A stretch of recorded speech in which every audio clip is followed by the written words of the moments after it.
최근 우리 사회에 이례적인 일들이 많이 일어나고 있습니다. 코로나19로 인한 팬데믹이 일어났고 아직도 멈추지 않고 있습니다. 이로 인해 경기 침체와 다양한 곳에서 불안 징조들이 일어났습니다. 그리고 일정한 거리두기는 서로를 향한 의심으로 자리하였습니다. 혹시 내 앞에 있는 사람이 깜깜이는 아닐까? 내가 머무는 이 공간은 과연 안전한가? 라는 불안감이 어느새 우리 주변에 자리하였습니다. 또한 올해 우리나라는 긴 장마를 겪었습니다. 50일이 넘는 긴 장마는 집안을 약하게 하고 산사태와 여러 사고들을 야기했습니다. 이에 설상가상으로 태풍이 연달아 올라왔습니다.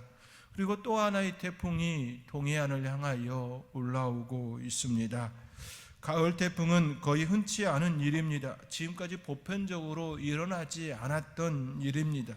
이례적인 일이 우리의 일상에 성큼 다가왔습니다. 이러한 일들은 앞으로 이례적인 사건들이 아닌 보편적인 사건들이 될 것이다 라고 전문가들은 내다보고 있습니다. 매우 뛰어난 기술력과 최첨단 장비들이 있어도 이례적인 사건들 앞에서 속수무책으로 당했습니다. 그럼에도 우리나라는 희망이 있습니다. 그 이유는 어렵고 힘든 일을 만날 때마다 함께 이겨내려는 마음들이 우리 안에 있기 때문입니다. 이러한 일은 쉽게 찾아볼 수 있습니다. 태안 앞바다에 기름 유출 사건이 있었을 때에 전문가들은 복구 기간을 최소 10년에서 최대 100년으로 내다봤습니다. 그러나 각처에서 다양한 인파들이 몰려왔습니다.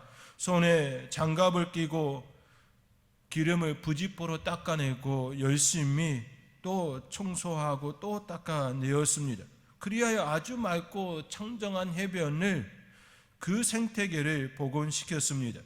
그 기간은 무려 2년밖에 되지 않았습니다. 10년이 지난 지금 태안 앞바다는 언제 그랬냐는 듯이 매우 깨끗하고 운동을 하며 함께 즐길 수 있는 생태계로 복원되었습니다. IMF 때에도 금모기 운동을 하며 힘써서 허리띠를 졸라매고 앞이 보이지 않던 어둡고 긴 터널을 매우 빠르게 벗어날 수 있었습니다. 이는 모두가 함께 이겨내고자 하는 동일한 마음, 그 마음에서 내일 남의 일 구분하지 않고 함께 동참하였기 때문입니다. 어떤 일을 만났을 때에 그 일을 홀로 감당한다는 것은 매우 무겁고 힘든 시간입니다.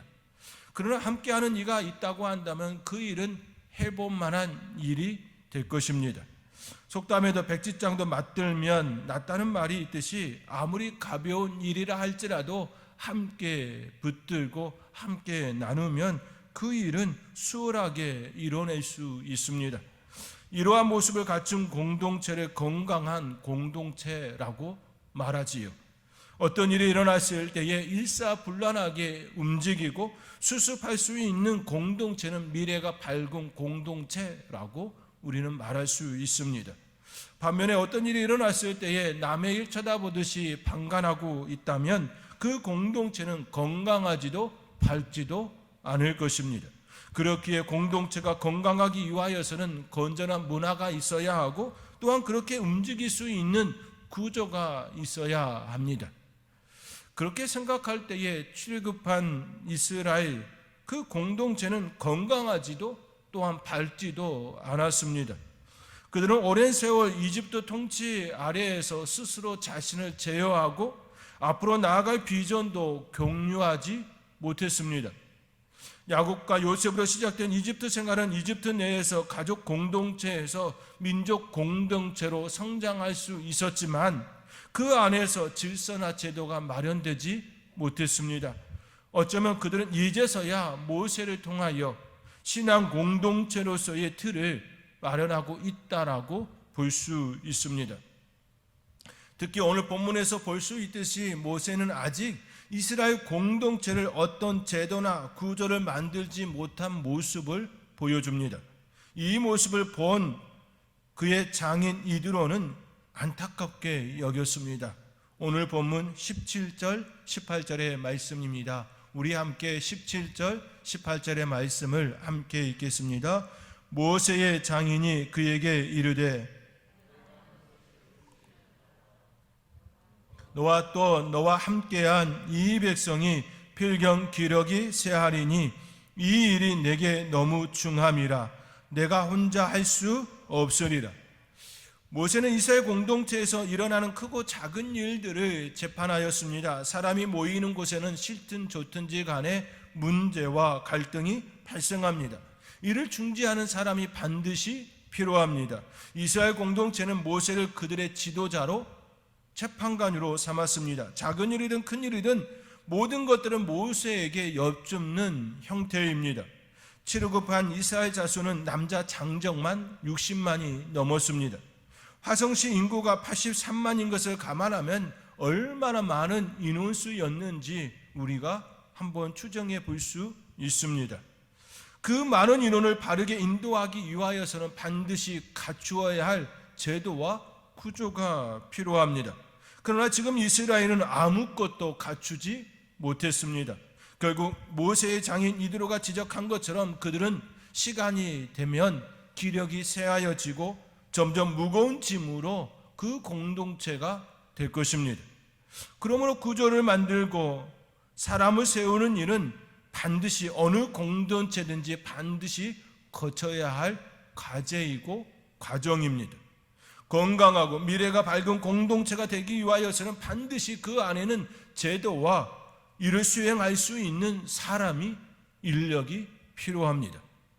이스라엘은 이제 가족 공동체에서 민족 공동체로 더 나아가 진정한 하나님의 통치를 받는 신앙 공동체로 나가는 길목에 놓여 있습니다. 이 시기를 거치면 장차 사울과 다윗에 의하여 국가 공동체로 성장 발전합니다. 신앙과 국가 공동체로 나가는 가장 중요한 길목에 지금 그들은 서 있습니다. 이러한 측면은 가정도 교회도 마찬가지입니다. 건강한 가정을 이루고 사명을 이루는 교회가 되기 위하여서는 반드시 건강한 구조와 사람이 있어야 합니다. 이 모습은 홀로 할 수가 없습니다. 남편 홀로, 아내 홀로 감당할 수 없습니다. 남편과 아내가 함께 이루어야 하는 과정입니다. 교회도 마찬가지입니다. 당회와 재직회 그리고 모든 성도들이 함께 이뤄내야 합니다. 그렇다면 어떻게 해야 건강하고 미래가 밝은 공동체를 만들 수 있을까요? 오늘 본문에 따라 함께 생각해 보기를 원합니다. 첫째, 가르쳐야 합니다. 20절 상반절에 그들에게 율례와 법도를 가르쳐서 라고 말씀합니다. 모세의 장인 이드로는 모세에게 그들에게 율례와 법도를 가르치라고 제안합니다. 이는 삶의 기준을 어디에 둘 것인가를 알려주는 말씀입니다. 무엇을 하기 위하여서는 반드시 기준이나 규칙이 있어야 합니다. 누군가는 억압이다, 족쇄다, 자유하지 못하다라고 말할지도 모르겠습니다. 그러나 사회적 구별이 없다면 결코 안전한 사회가 될 수가 없습니다. 단적인 예를 들어 살인하지 말라는 사회적 규범이 있습니다. 이 규범이 모든 사회 전반적으로 구성되는 이유는 살인이 악하기 때문이 아니라 내가 보호받고 안전하기 위해서입니다. 도덕성이 먼저가 아니었습니다. 내 생명을 지키기 위한 안전 때문이었습니다. 이것이 사회가 발전하고 도덕의 개념이 더욱 자리하면서 살인은 악한 것이다 라고 정의하고 교육하게 된 것입니다. 이처럼 기준이나 규칙이 없으면 그 사회는, 그 공동체는 안전하지 못하며 건강한 사회, 밝은 공동체로 나아갈 수 없습니다. 그렇기에 사회적 규범이 있어야 하는 것이지요. 우리는 그러한 것들을 가르쳐야 합니다. 배우지 않으면 결코 바른 길로 나아갈 수 없습니다. 최근에 유동자산이 많아지고 어디에 투자해야 할지 갈피를 못 잡는 시기에 많은 이들의 주식에 관심을 가졌습니다. 누군가는 부자가 되려면 주식을 사야 한다라고 말합니다. 작은 자본은 몇백억 자산가가 되었다라고 무용담을 말하면서 주식을 부추기고 있습니다. 그들이 말하는 것들이 일리가 있고 이해도 됩니다. 그러나 찾게 하지 못하는 이유가 무엇일까요? 잘 알지 못하기 때문입니다. 또한 이미 실패한 이들이 너무 많았기 때문입니다. 주식을 매수한다는 것은 그 회사에 투자한다는 의미입니다. 그렇다면 그 회사에 대하여 속속들이 알아야 합니다. 어디에 있고 무슨 일을 하며 대표는 어떤 사람인지, 비전은 있는지, 매출은 좋은지 나쁜지, 구성원들은 어떤지 등 그 회사에 대하여 속속들이 잘 알아야 합니다. 그런데 누군가의 이야기를 듣고서 무턱대고 그 회사에 투자한다면 이 얼마나 어리석은 행동이겠습니까? 알아야 합니다. 알지 못하면 당하는 것입니다. 그렇게 솔로몬은 잠언 22장 6절 말씀에 마땅히 행할 길을 아이에게 가르치라. 그리하면 늙어도 그것을 떠나지 아니하리라. 알지 못하면 결코 바른 길을 갈 수가 없습니다. 실패와 낭패를 당할 수밖에 없습니다. 그렇기에 모세의 장인 이드로도 모세에게 율례와 법들을 그들에게 가르치라라고 제안하고 있는 것입니다. 사랑하는 성도 여러분, 그렇다면 성경이 말하고 있는 율례와 법도는 무엇입니까? 성경은 무엇을 가르치고 있습니까? 그것은 바로 사랑입니다. 예수님께서 그의 제자들과 무리들에게 가르치셨던 것처럼 첫째 되는 계명은 하나님 사랑입니다. 그리고 둘째 되는 계명은 내 이웃을 내 몸과 같이 사랑하라 하신 사랑입니다. 성경은 이처럼 사랑을 말씀하고 있습니다. 사랑을 가르치고 있습니다. 사랑하면 남의 것을 함부로 대할 수 없습니다. 사랑하면 자신의 몸도 함부로 할 수가 없습니다. 사랑하면 생명을 귀히 여길 수밖에 없습니다. 생명은 내 것이 아닙니다. 하나님께서 우리에게 맡기신 것입니다. 그렇게 우리는 우리의 생명조차도 함부로 할 수 없습니다. 맡기신 분에 따라 살아야 합니다. 그것이 바로 사랑이라고 예수님께서는 우리에게 말씀으로 가르쳐 주셨습니다. 이는 하나님의 아들 예수 그리스도께서 너무나도 잘 친히 보여주신 모습입니다. 예수님께서는 하나님의 사랑이 어디를 향하고 있었는지 너무나도 잘 알고 계셨습니다. 우리 하나님의 사랑은 죄인된 인간을 향하여 있었습니다. 영원히 죽을 수밖에 없는 인간, 그 인간을 사랑하시는 하나님께서 어찌하면 그들을 구원하실 수 있을까 고민하며 또 고민하셨습니다. 이를 너무나도 잘 알고 있는 우리 예수님께서는 하나님의 그 계획에 따라 이 땅에 오셨습니다. 그리고 십자가에서 자신의 귀한 그 생명을 죄인된 인간, 타락한 인간, 영원히 죽을 수밖에 없는 인간들을 위하여 내어 주셨습니다. 예수 그리스도의 그 사랑이 바로 우리를 살리셨습니다. 그 사랑 안에 머무시기 바랍니다. 그 사랑을 받으시기 바랍니다. 그 사랑에 거할 때에 우리는 영원히 죽지 아니하고 영원한 생명을 얻을 수 있습니다. 성경은 바로 이것을 우리에게 가르치고 있습니다. 성경은 우리에게 사랑을 말씀하고 있습니다. 그 사랑 가운데서 날마다 승리하시는 저와 여러분의 삶이 되어지기를 주님의 이름으로 축원드립니다. 둘째로 보여 주어야 합니다. 20절 하반절입니다. 마땅히 갈 길과 할 일을 그들에게 보이고, 마땅히 갈 길과 할 일을 그들에게 보이고, 보이라고 말씀합니다. 마땅히 갈 길과 할 일은 사회적 규범, 즉 율례와 법도와는 다른 차원입니다. 마땅히 갈 길과 할 일은 바로 비전입니다. 비전이 중요한 이유가 무엇입니까? 삶의 이유이기 때문입니다. 삶의 옹동력이 되기 때문입니다. 사람은 비전을 따라 살아갑니다. 더 나아가 비전은 사람을 사람답게 합니다.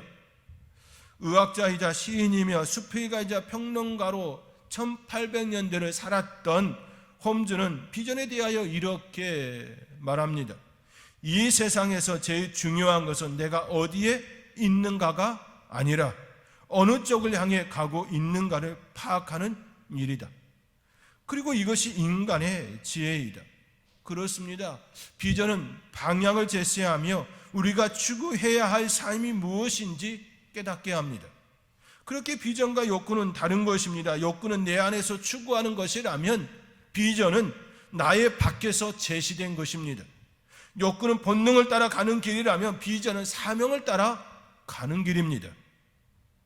모세의 장인 이드로가 모세에게 그들에게 마땅히 갈 길과 할 일을 보이라고 말하는 이유도 바로 여기에 있습니다.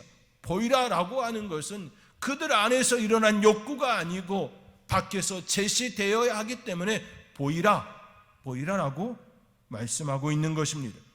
갈 길과 할 일은 결국 하나님께서 이스라엘 자손들에게 보여야 하신 사명의 길입니다.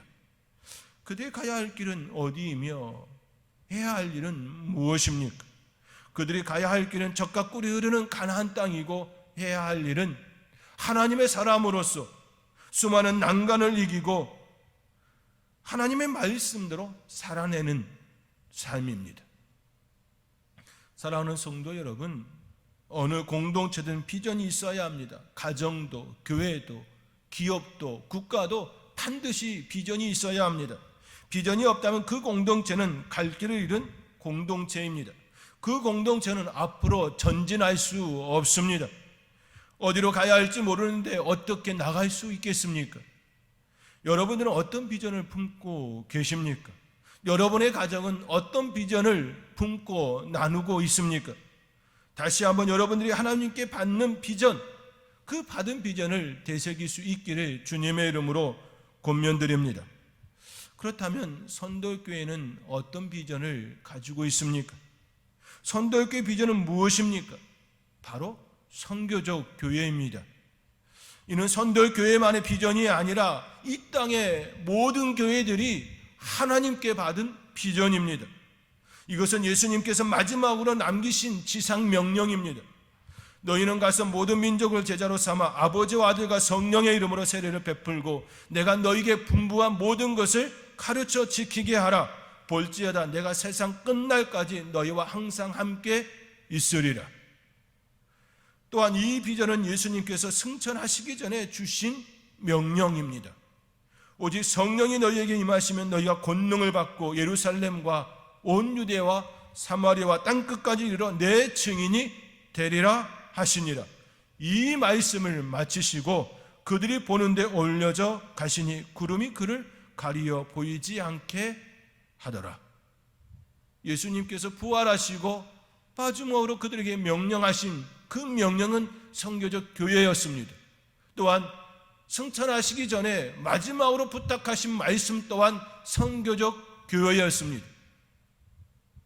선교적 교회는 예수님께서 이 땅의 교회들에게 주신 비전입니다. 저는 최근에 코로나19로 인하여서 교회들이 선교적 교회의 이 비전을 희미하게 가지게 되는 것을 너무나도 안타깝게 여기고 있습니다. 어느 순간 교회가 비탄에 치탄을 받는, 손가락질 받는 교회가 되었습니다. 영혼 구원을 해야 하는 교회가, 생명을 건져야 할 교회가 어느 순간 그 비전을 상실한 채 방황하고 있습니다. 너무나도 안타까운 모습이 이 나라 가운데 일어나고 있습니다. 교회가, 성도가 비전을 잃으면 어찌한단 말입니까? 너무나도 안타까운 이 사실 앞에, 안타까운 이 시간 앞에 우리가 진정으로 하나님께 다시 한번 나의 삶의 이유, 나의 비전, 교회의 비전을 하나님께 묻고 또 물어야 할 것입니다. 그 속에서 진정으로 우리에게 맡겨준 이 비전을 잘 감당할 수 있도록 하나님께서 우리에게 능력을 허락해 달라고, 능히 코로나19 가운데서도 건강한 교회, 비전으로 온전히 앞으로 나아갈 수 있는 교회가 될 수 있도록 함께 기도해 주시기 바랍니다. 저는 선도교회 담임 목사로서 이 비전을 따라 교회와 온 성도가 살아낼 수 있도록 지도해야 할 사명을 받았습니다. 저는 이 사명을 잘 감당하는 교회와 성도가 될 수 있도록 교회 안에 두 가지가 이루어져야 한다라고 여기고 있습니다. 하나는 건강한 가정이고 다른 하나는 훈련된 성도입니다.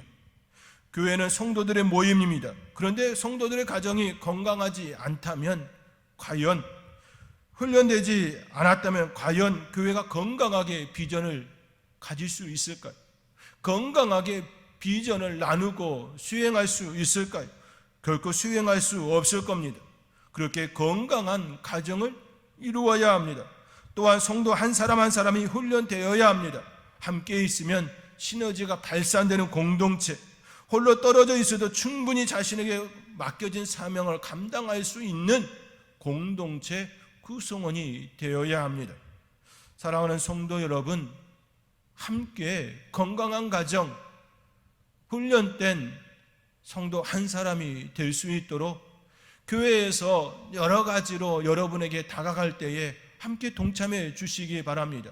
그리하여 교회와 하나님께서 원하시는 그 삶을 우리의 삶 가운데 살아냄으로써 비전을 이룰 수 있는 건강한 교회, 건강한 가정이 될 수 있도록 함께 동참해 주실 수 있기를 주님의 이름으로 권면드립니다. 그러할 때 하나님께서는 우리를 통해 영광을 받으실 것입니다. 이 은혜가 저와 여러분 가운데 풍성하게 일어나기를 주님의 이름으로 축원드립니다. 마지막으로 세워야 합니다. 모세는 홀로 고군분투하였습니다. 그러나 홀로 이스라엘 공동체를 이끌 수는 없습니다. 이러한 모습은 우리가 사는 하성시만 보아도 알 수 있습니다. 83만이 되는 하성시를 지키고 보호하기 위하여 수많은 기관들이 있습니다. 시청과 행복센터가 있고 경찰서와 소방서가 있습니다. 또한 보건소와 각종 기관들이 있습니다. 이 모든 기관들이 존재하는 이유는 민생 치안과 시민들의 안녕에 있습니다. 그러나 지금 모세는 홀로 그 일을 감당하고 있습니다. 결코 효과적일 수가 없습니다. 그러므로 사람을 세워야 합니다. 뜻을 나누고 비전을 공유할 사람을 세워야 합니다. 21절의 말씀입니다. 우리 함께 21절의 말씀 함께 읽겠습니다. 너는 또 온 백성 가운데서 능력 있는 사람들 곧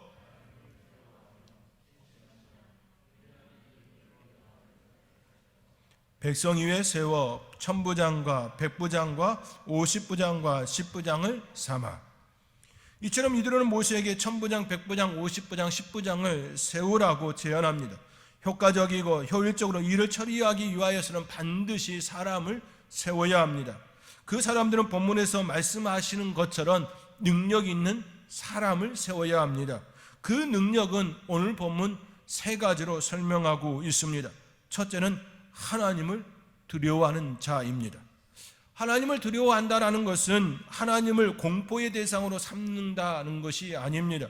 하나님을 하나님으로 인정하는 것을 의미합니다. 하나님을 하나님으로 인정하는 사람은 하나님의 말씀대로 하나님 앞에서 사는 사람입니다. 둘째로 진실한 사람입니다. 진실하다는 의미는 인간 됨됨이가 사특함이나 거짓이 없고 모든 사람에게 신뢰를 줄 만한 믿을 수 있는 인격을 가진 사람입니다. 모든 사람에게 신뢰를 줄 수 있는, 믿음을 줄 수 있는 사람이어야 한다라는 것이지요. 믿음을 주지 못하는데 어떻게 함께 비전을 나눌 수 있겠습니까? 믿음을 줄 수 있는 그런 인격체, 그 사람을 말하고 있습니다. 마지막으로 불의한 이익을 미워하는 자입니다. 이는 부당한 이득이나 불법적인 재물을 취하지 않는 사람을 가리키고 있습니다. 재물 앞에 떳떳한 사람입니다. 결국 능력 있는 사람이란 하나님과 사람 그리고 물질 앞에 정직하고 진실한 사람입니다. 믿을 수 있는 사람을 말하고 있습니다. 결국 이 말씀의 요지가 무엇입니까? 공동체를 세우기 위하여서는 결코 혼자서는 할 수 없다라는 것입니다. 공동체는 함께 세워가야 합니다. 능력 있는 사람들과 함께 세워가야 합니다. 하나님과 사람과 물질 앞에 정직하게 진실하게 행하는 그 사람들과 함께 세워가야 합니다. 가정 공동체는 남편과 아내가 함께 힘을 모아 세워가야 합니다. 교회 공동체는 당회와 재직 그리고 온 성도들이 함께 세워가야 합니다. 그 안에 하나님의 은혜가 머무는 것입니다. 이제 말씀을 맺겠습니다. 건강하고 밝은 공동체를 만들기 위하여서는 먼저 기준이 있어야 합니다. 성도와 교회 공동체의 기준은 하나님의 말씀입니다. 하나님의 말씀은 사랑을 가리키고 있습니다. 둘째로 비전이 있어야 합니다. 성도와 교회의 비전은 예수님께서 말씀하신 것과 같이 선교입니다.